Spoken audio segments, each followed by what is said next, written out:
दोस्तों, आज हम आपको किसी भी परिस्थिति के अनुसार अपने आप को किस तरह से अपनी जीवन में घटित परेशानियों और परिस्थिति से निकल सकते हैं, उसका हल गीता ज्ञान के माध्यम से बताएंगे, जो हमारी जीवन में ना जाने हर दिन हर पल हो रहा है। कृपा आप पूरा ना सुने ना जाए, क्योंकि इस परेशानी से आप कितनी दिन भागेंगे, ये चीज आपके और हमारे जीवन में बार बार आने वाला है। इसे अच्छा आप आज पूरा सुन ले। भगवत गीता के आदर्शों पर चलकर मानव न केवल स्वयं का भला कर सकता है, वरन संपूर्ण मनुष्य जाति का कल्याण कर सकता है। श्रीमद् भगवत गीता न केवल धर्म का ज्ञान कराती है, बल्कि जीवन जीने का ढंग भी बताती है।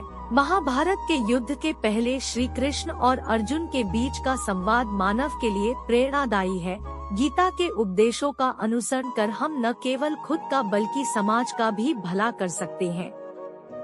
महाभारत के युद्ध में जब पांडवों और कौरवों की सेना आमने सामने डटी थी, तो उस समय अर्जुन दुश्मन सेना में अपने बंधु बांधवों को देखकर अवसादग्रस्त हो जाते हैं।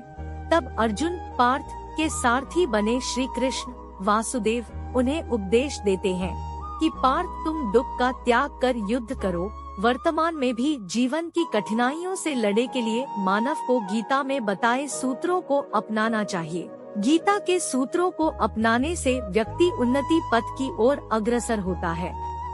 सोच में परिवर्तन। जो ज्ञानी पुरुष ज्ञान और कर्म को सम देखता है, उसी की सोच सही है।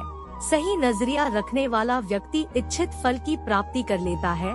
इसलिए व्यक्ति को ज्ञान और कर्म में समभाव बनाए रखना चाहिए।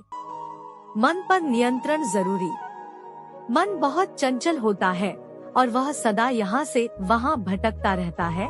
अशांत मन को योग और ध्यान का नियमित अभ्यास कर वश में किया जा सकता है। क्रोध पर काबू।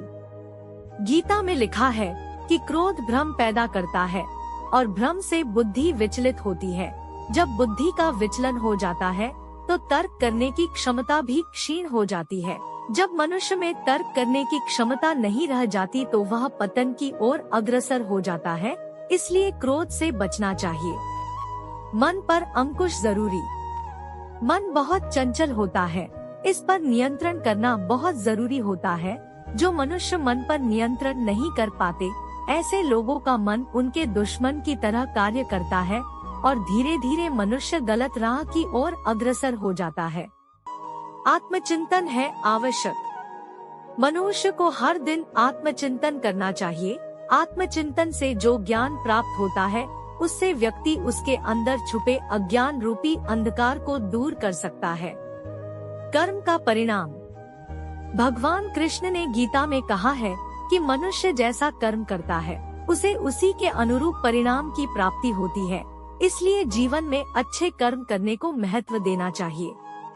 विश्वास से सफलता। मनुष्य जो चाहे वह प्राप्त कर सकता है, बस जरूरत होती है तो इच्छित वस्तु को प्राप्त करने लगन के साथ कार्य करने की। ऐसा करके व्यक्ति का सफलता अवश्य मिलती है। ईमानदारी से करे काम। बुद्धिमान व्यक्ति कर्म को प्रधान रखता है। वह उसके फल के बारे में कभी नहीं सोचता। किसी काम को करने का यही उत्तम और उचित साधन है। वीडियो को लाइक और सब्सक्राइब करके हमें प्रेरणा दे और आपका जीवन हमेशा खुशी से भर जाए।